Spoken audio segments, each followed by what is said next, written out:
Get your milk from? 101 Grocery. Oh, they have it here. Yeah.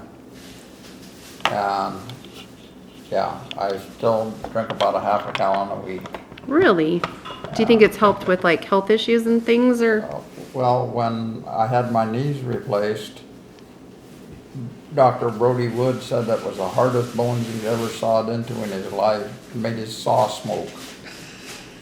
Your bones made a saw smoke? He says it smelled awful. Oh my gosh, that's crazy. But, yeah, and then I lived in White Star. Oh yes, where was that exactly? It was a mill town, and my parents rented the house from White Star Lumber Company for $17 a month. Oh my gosh, and where was that located? Right on the highway. Is it where the in mill White is? Star. Is it where the mill is today? Nope. Well, the mill is across the railroad tracks. The house was down by the highway, the old highway. Oh, okay. If you're heading Before to McCleary, from Elma to McCleary. Yeah, it's on the before right the hand. freeway went in, that was the highway to Oh, Aberdeen. yeah. So the house was on the right-hand side? The house on the left-hand side going toward McCleary. Oh, okay. And I did those years. It was a lot of fun. I had, my neighbor was Rich Dotson, and he was a little bit older than me. And we would get out of the school bus and change our clothes and then ruin the whole neighborhood. We built booby traps. His mom would take a carload of kids from White Star to McCleary. Every Friday they had a Tarzan cereal and a Western movie. And she would take a whole carload, sometimes 10, 12 in an old Plymouth, carload of kids down to McCleary to the theater. Where was the theater? Just up above the police station. Oh, I did not know they had a theater in McCleary. Yeah, but anyway, that was some of the fun things growing up. I went to school, started school in the White Star School, and Mrs. Chamberlain was a teacher, and she was probably pushing 90 when she was there, at least a kid's impression of an old school teacher. Right. And she had a white blouse on with 150 buttons up the front and a black little jacket that would go over and a long black skirt and a big ruler that she would spank you with. And if you were really bad talking, she would rub Lifebuoy soap in your mouth. Wow, they could do that at school. I remember getting my mouthwash. That was so. Anyway, yeah, the next year I went to White Star and I thought it was really cool. Teachers were nice, but I wasn't. That's funny. So what was your parents' name? My dad's name was Arnold Lofgren. He worked for Simpson's timber company at the time, the South Olympic Tree Farm. And he, right after World War II, well, during World War II, he would come home from the logging camp twice a week because gasoline was rationed in those days, and it took quite a bit of gas in those old cars to go from Grisdale to White Star. So he stayed in camp, and yeah, Mom was a good mom. There used to be, it's right along the railroad tracks, White Star, and it used to be a hobo camp, just a little bit toward McCleary, about a half a mile. Really? And that's where the homeless were at that time. And we would kind of sneak up on them. But Mom was a very generous person, and she, if we had leftover food, she would put it out on a dish, and it was always gone. And the dish was there. Sometimes somebody had found water and cleaned up the dish. Oh, how far away from your house was the hobo camp? Oh, about a quarter of a mile. Oh, so not real. Yeah. Down the road ways. But there's an old hollowed out log, and they would kind of curl up and sleep in the log. They had a place for a fire. Oh. And yeah, and my dad trapped furs at that time, and he would come back from Grisdale through the Stillwater branch of the Satsop, and he had traps down there and a boat, and he would float his boat down and then pick it up and carry it up to the drive it up river again so he could float down the next night. But he would bring muskrats and mink home. He would skin the mink, but I got 25 cents a piece for skinning muskrats when I was 7 years old. That's awesome. And I made a bundle. So the next year I was 8, and he gave me 6 traps to set in a little creek next to the sawmill. And I caught 8 muskrats myself when I was that age, and they were selling for $4 a piece back when his wages for Simpson was $1.25 an hour. Are you kidding me? Yeah. What did they do with the muskrats? So fur coats were popular in those days. They were popular, so they made Yeah. muskrat fur They had coats. muskrat fur coats. Did you catch the beavers too? No. Really? Beavers were outlawed. Had been since late 1800s. It Serious? was illegal to trap beaver. So when did it come back? Because my father-in-law and my husband were trappers. Yeah. So what year did they start reinstate that? After World War II, they started enforcing the no trapping ban. Before that, there was no manpower, no money. It was World War II and Depression, things like that, and no interest in protecting beaver. But the trees had been logged off, and the young brush was growing around the small streams, and that's beaver habitat. In the old growth forest, there was no food for beaver, so they didn't dam up the small creeks. They didn't live there because there was no young saplings and brush. And so after World War II, they had manpower and money, and they started enforcing that no trapping beaver, and the population exploded. They dammed up every creek from the bottom to the top, and the bottoms of the creeks silted in, and there was no spawning ground, and the salmon quit coming up Bush Creek Because of the beavers. because the beavers had dammed it completely from They can top be- to bottom. Wow. And it went from a massive run of silvers and there's a lot of dog salmon, as I recall. Pink, they call them now. Those were ugly, but they taste good. Yeah. Some people don't eat them. Right. But we did. I remember When they they- were really good. When they're bright, they're good. Yeah. But anyway, the salmon stopped coming up Bush Creek. But I trapped muskrat and everything clear in through high school. And but when I was in the 8th grade, my grandfather died. And in those days, farmers hadn't paid into Social Security. So my grandmother wanted to pay in for 4 years so she could draw Social Security. And so I went over to the farm and milked cows for my grandmother. I'm gonna move this over here. And it was spring, and she said, okay, put the plow on the tractor and plow the field. I was in the 8th grade, and I'd never. So, yes, I did. But I'd always worked, even when I was 10 years old, I was hoeing cucumbers for Nallies in Satsop. And I'd always picked strawberries and worked in the hay fields and everything. Who were the Nallies? What? Nallies, you said? Yeah, Nallies had a big contract for Like Nallies, like the food? pickle company. Oh, really? Yeah. I need a thing. And anyway, I'd always worked.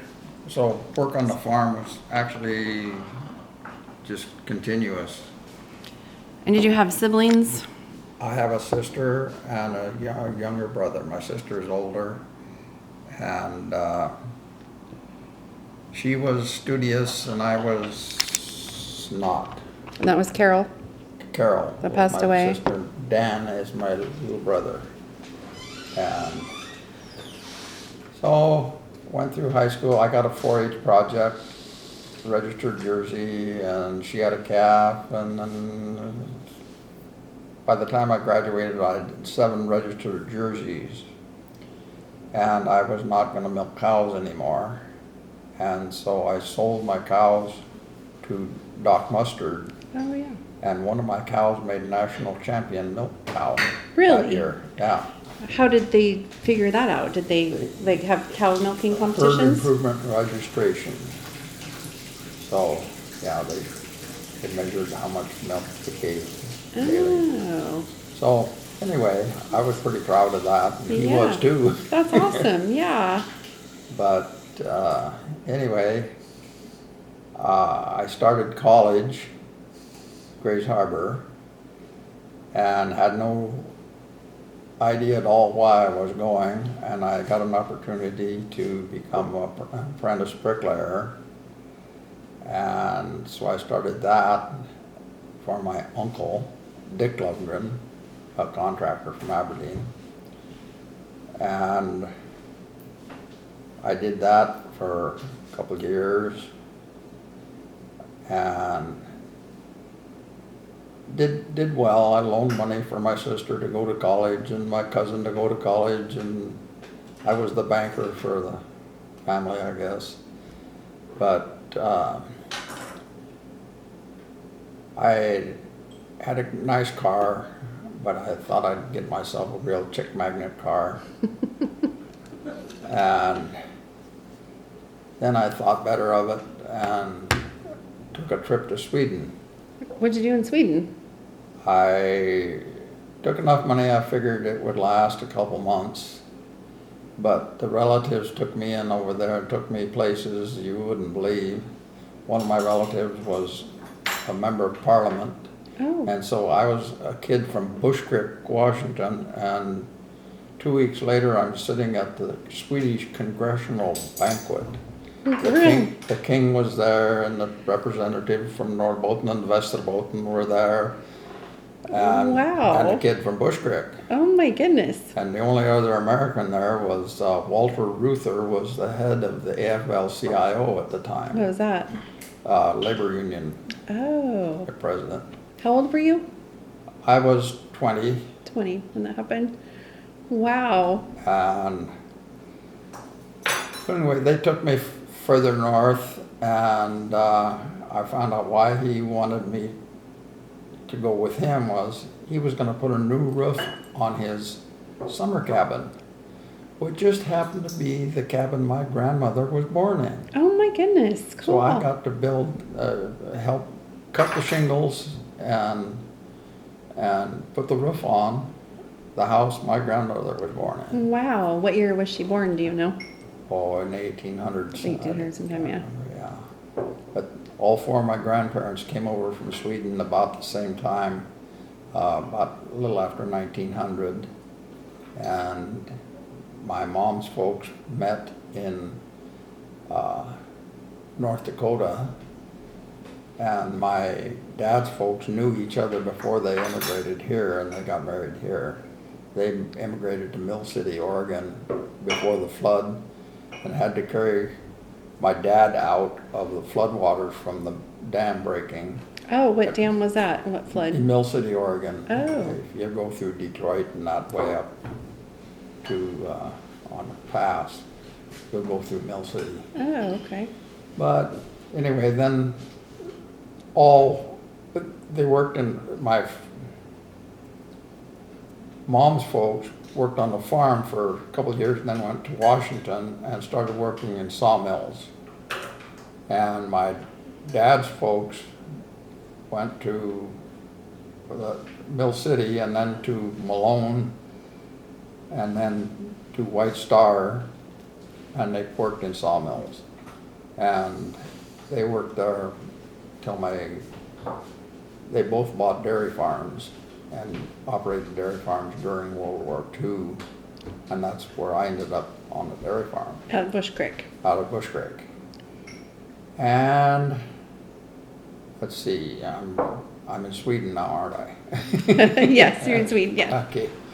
I got to go backpacking down the mountains of Sweden. Relatives took me there. I worked on the hay fields that my dad's mother farm. I got to do a little plowing in the potato patch there. But they were taking me everywhere, and I'd been there, and all of a sudden I was thrashing barley in Sweden. Wow. And this is you were with your cousins or your aunt and uncles or? These are my mom's cousins. Your mom's cousins. And worked on the farm there, plowed the fields my grandfather plowed. He had a nice tractor, and I was off the farm, so I helped him plow the fields and dig potatoes. They had Swedish fingerling potato field there that was quite profitable, he said. And so then it was decision time. I got to Sweden in May, and it was October, and so I went to the employment office. Oh yeah, we can get you a job. You can. I don't have a work permit. Oh, don't worry about it. So I worked all winter washing dishes in a restaurant. In Sweden? Yeah, in Sweden. Oh, wow. And the restaurant where I was working gave me a locker. I got paid a halfway decent wage, and got 2 meals a day, 6 days a week. So I was fed and housed all winter, and enough money to ski 3 days a week on the ski hill. Wow.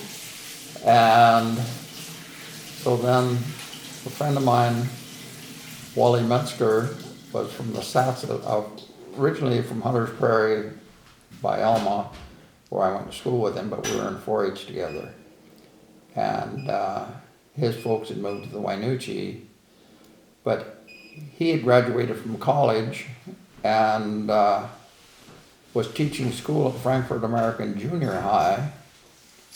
And so I went down to see him and toured there a little bit, and then we went to Austria and skied together for a weekend, and he left me there, and I skied all week, and then he come down and we moved to a different resort. And so I skied in Austria for a month. Fun. And then it was time, my ticket was coming up for a year with Scandinavian Air. And so I had to decide whether I was going to stay in Europe, and I came home. And got married. So when you came home, where did you end up? Just right to Montesano then? I went back to Bush Creek for a little bit, and then met Joan, and we were married shortly thereafter. I was getting a picture of Joan in their awesome big kitchen. What year did you guys get married? What year? 1968. 68? 1968. 66. Oh, 66. Yeah, 1966. Oh yes, I remember it well. So how many years have you been together without your, In between. yeah. We were married for 13 years. And we've been back together for 5. So That's 18. awesome. That's awesome. Yeah. We haven't killed each other yet. But we're close. Anyway, our son Steve was born, and our duplex got small. Which was right next door.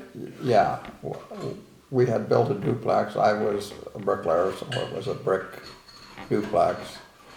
And I like to design stuff, so. How much did you pay for the duplex? How much did it cost you to build? Cost around, I believe it was $22,000 to build a duplex. In 1970, or was it right when? 1968. Oh, so right when. 68, Wow. yeah. And then you were there for how many years? 3, 3. 5. Three. Almost 5. It took a year to build this house, the one we're in now, Awesome. and it's next door, so, Took a year to build both the duplex and the house. And the house Yeah. is beautiful. One each, I mean. a year for but, each. the duplex, I was working while I was building it, and, it was winter time, and I would carry bundles of shakes up on the roof. And I'd go to work the next day, and Joan would nail shakes. Oh my He'd goodness. leave me at the duplex and And you would get on the roof and nail the shakes? yes. Oh my goodness, you're awesome. Yeah, I put a lot of that roof on myself. That's great. So how much did the house cost you to build? The house cost $45,000. Oh my goodness, $45,000. And, yeah, And what year did it get finished? Well, there's 1975. quite a Thanks. bit more space in the house, and the garage is separate. Yeah, this is really nice. This, I think, right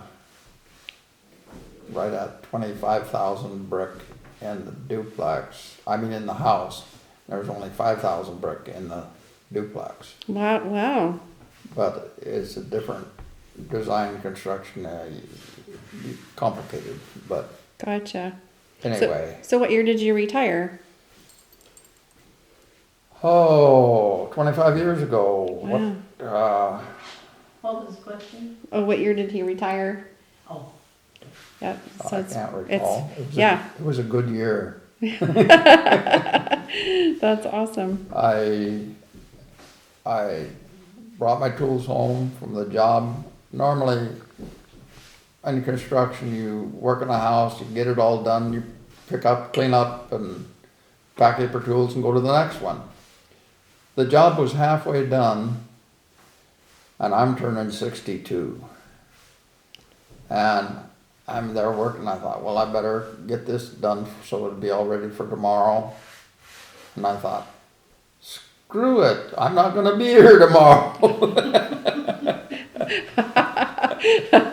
That's funny. Your last day of hard work. work. Yeah, And I never ever saw Ron go to work unhappy. Really? Never. Wow. We always. I enjoyed work. We had a lot of banter back and forth and a lot of practical jokes and dirty tricks and things, and I was pretty much the master of that. And what company did you work? I worked for Dick Lofgren Masonry, and then I worked for Dick Amble Masonry. And during the Reagan Depression, I started working out of the Union Hall because there hadn't been a job to bid on in Grays Harbor for 5 years. Wow. It was, Really? yeah, unemployment was 30% for 3 years What year was that? in the 80s. In the 80s. Mid-80s, yeah. People don't understand, I mean, they look now and say, oh, we got some unemployment. Poof! It's nothing like it used to be. And was that after There the used to be- SATS pill? In the 80s, there were 2 trains would come to Grays Harbor a week with 5 or 6 cars on each train. And now there's 5 trains a day with 120 cars. I mean, Wow, yeah. I'd say we're doing better here. Was that when the the hill, what do you call it? The SATS, the nuke Yeah. site. I did a little work for the Crab Shell. The what? Crab Shell Alliance was the anti-nuke Yeah. protest. Oh. It was a big deal. It was kind of a big deal. We had shirts and everything we would wear. Wow. So you're protesting against the nuke site. Building of the Yeah. new site. Well, my mom worked there for Well, I did too. Did you too?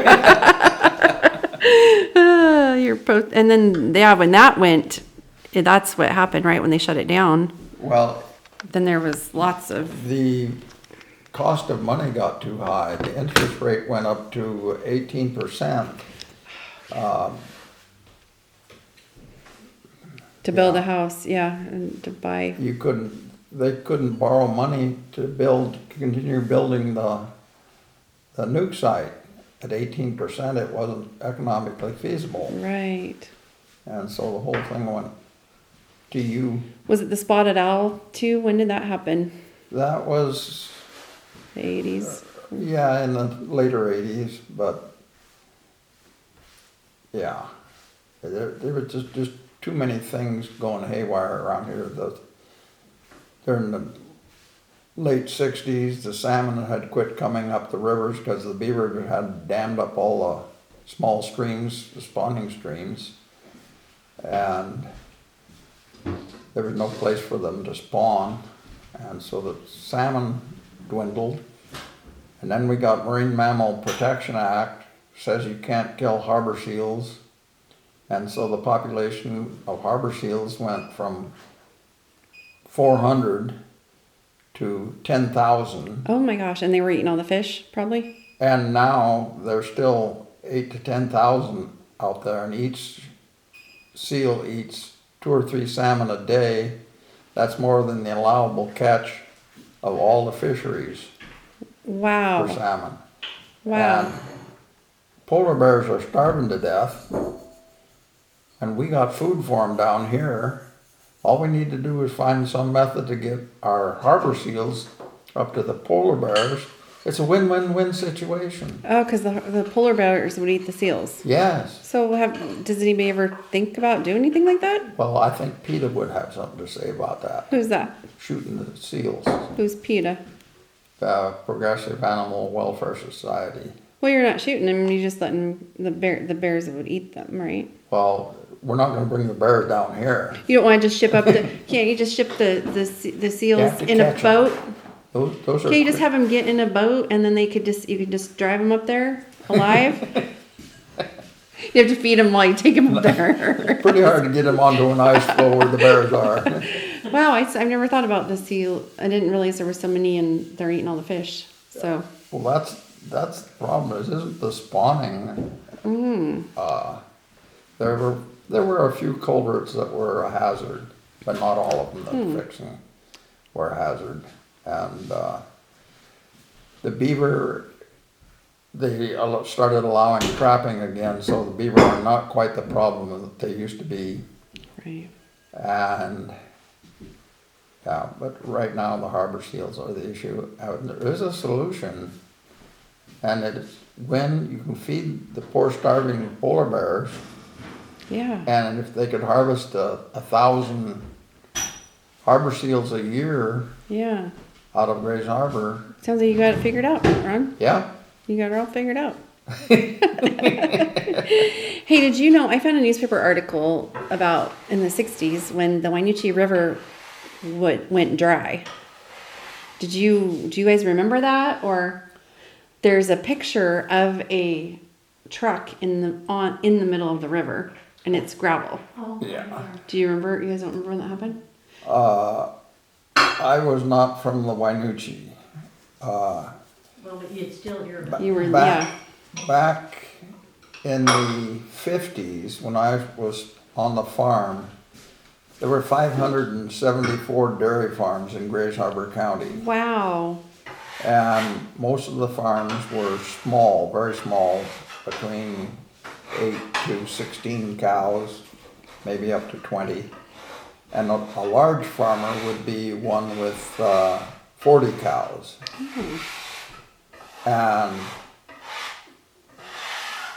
in the late 50s and early 60s, they decided that farmers had to go to bulk milk tanks, because in the past farmers would put their milk in 10-gallon cans and set it out, and it was not properly refrigerated, and that's why they had to be pasteurized. Oh.